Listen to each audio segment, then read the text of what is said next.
नमस्कार दोस्तों, स्वागत है आप सभी का आपके अपने YouTube चैनल और इट्स गूगल में। दोस्तों आज की इस वीडियो में मैं आप लोगों को बताने वाला कि यूपी एनएचएम में जो सीएचओ की 4000 वैकेंसी आई थी उससे रिलेटेड मैं आप लोगों के लिए बहुत ही इंपॉर्टेंट जानकारी लेके आया हूँ। दोस्तों अगर आपने फॉर्म भर दिया है या आप भरने की भी सोच रहे हैं तो दोस्तों आपको फॉर्म भरते समय इन बातों का विशेष ध्यान देना है, जैसा कि किस ज़िले में कितनी सीटें हैं दोस्तों, और उसी के हिसाब से आपको फॉर्म भरना है। नहीं तो आप जिस डिस्ट्रिक्ट से फॉर्म अप्लाई कर रहे हैं उस डिस्ट्रिक्ट में सीटों की संख्या कम हो सकती है, तो आप इसका लाभ नहीं ले सकते हैं। तो इससे रिलेटेड मैं सारी जानकारी आप लोगों को बताऊंगा दोस्तों कि आपने अगर फॉर्म भरते समय इन बातों का ध्यान नहीं दिया होगा तो आपका फॉर्म रिजेक्ट हो सकता है दोस्तों।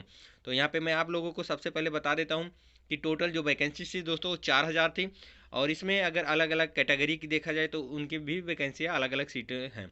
जैसे कि अंडर रिजर्व में 1600 हैं, EWS 4400 है, OBC की 1080 सीट है, SC की 840 है, ST की 80 सीट है, यानी कि टोटल मिला के 4000 वैकेंसीज हुई है। State reservation policy will be applicable of Uttar Pradesh. दोस्तों ये जो है ये उत्तर प्रदेश में जो रिजर्वेशन है उसी के हिसाब से यहाँ पे सीटों की संख्या तय की गई है।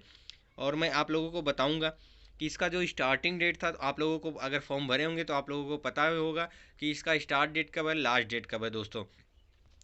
और आगे जो है एलिजिबिलिटी देखा जाए तो candidate who have successful complete BSc nursing, यानी दोस्तों आप लोगों के पास कम से कम जो क्वालिफिकेशन वो बीएससी नर्सिंग का होना चाहिए, और आप लोगों के पास CCHEN सर्टिफिकेट भी होना कंपलसरी है। और अगर आपकी एज की देखा जाए कितना उम्र है तो दोस्तों आपका एज जो है 4 फरवरी 2022 को 35 साल कम ज़्यादा से ज़्यादा होना चाहिए दोस्तों। इससे ज़्यादा अगर आपका एज हो गया तो आप फॉर्म भरने के अप्लीकेबल नहीं है दोस्तों। और मैं आप लोगों को यहाँ बता दूँ सिलेक्शन प्रोसेस क्या है। Before applying candidate should have the ensure that the fulfil eligibility criteria, यानी दोस्तों आप अगर इसके योग्य होंगे, पात्र होंगे, तभी आप लोग इसमें चयन हो सकते हैं, चयन हो सकता है आप।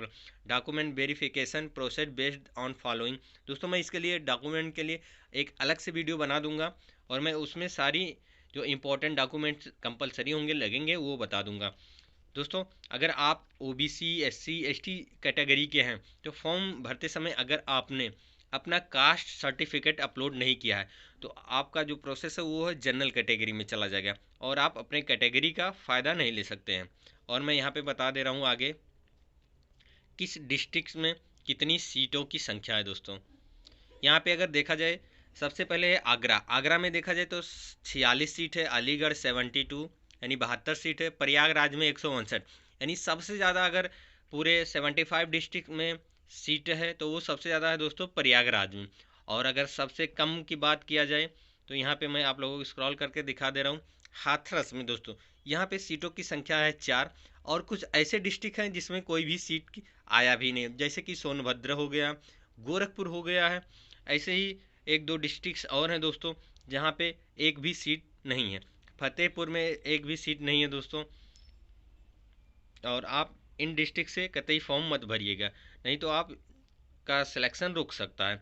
तो दोस्तों इससे रिलेटेड जो भी और भी जानकारी आएगी मैं आप लोगों को अगले वीडियो में बता दूंगा। तब तक के लिए आप लोगों का धन्यवाद।